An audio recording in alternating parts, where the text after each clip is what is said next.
आपने आईआईटी मद्रास से अपनी इंजीनियरिंग करी, फिर यूएसए से आपने अपना मास्टर्स इन टेलीकम्युनिकेशन किया।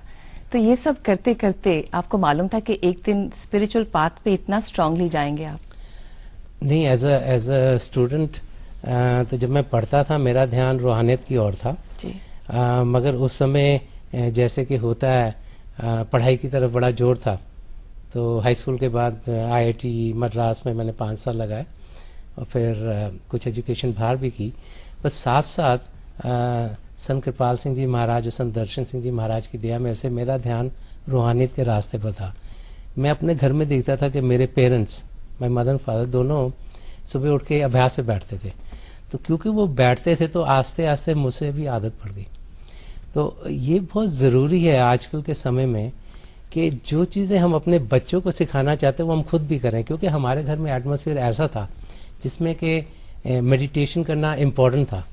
तो वो शुरू से ही कुछ आदत उस किस्म की पड़ गई और क्योंकि आदत पड़ गई फिर उसमें रस आना शुरू हो गया। और समय के साथ जैसे जैसे वहाँ पढ़ने के बाद 20 साल मैंने कई 2-3 बड़ी बड़ी कंपनी जो दुनिया की हैं उनमें काम भी किया, रिसर्च भी किया, कई नई चीज़ें भी डेवलप की।